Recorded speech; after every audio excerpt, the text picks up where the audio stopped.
Hello friend, જય શ્રી કૃષ્ણ. કેમ છે? આજે હું તમારા માટે ચેવડાની રેસીપી લાવી છું. તમે આ રીતના ચેવડો બનાવશો તો બધા ખૂબ હોશે ખાશે. તો એના માટે આપણે પહેલાં સિંગદાણાને તળી લેશું, ત્યારબાદ આપણે મકાઈના પૌવાને તળી લેશું. હવે આપણે ચોખાના પૌવા પણ તળી લેશું. તમે તમારા ટેસ્ટ પ્રમાણે વધારે ઓછું કરી શકો છો. થોડાક લીમડાના પાન પણ આપણે તળી લેશું. હવે આપણે મમરા વઘારવાના છે, તો એના માટે તેલ મૂકીશું. એમાં આપણે રાઈ, જીરું અને હળદર નાખીશું. હવે મમરા મેં સાફ કરી લીધા છે, તો આપણે એ નાખીશું. તમે આ રીતનો ચેવડો બનાવશો અને છોકરાઓને દેશો તો તમને મતલબ છોકરાઓ પણ હોશે ખાશે. મમરા આપણા સરસ શેકાઈ ગયા છે. હવે આપણે બધું મિક્સ કરી લઈશું. હવે તમને એમ થશે કે આવું તો બધાય કરતા હોય, તો આમાં ખાસ શું છે? તો એના માટેનો છે આ મસાલો.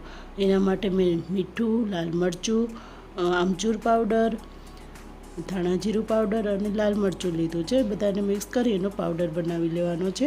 હવે એને આપણે મમરાના ચેવડામાં નાખી દેવાનું. ઉપર થોડુંક તેલ નાખવાનું એટલે મસાલો બધો સરખી રીતના ચોંટી જાય. તો ઉપરથી આપણે થોડુંક ખાટું મીઠું ચવાણું પણ એડ કરીશું. આ તમને જરૂર હોય તો નાખી શકો છો, અને ન પણ નાખો તો પણ ચાલશે. એમ બી ચેવડો સરસ લાગશે.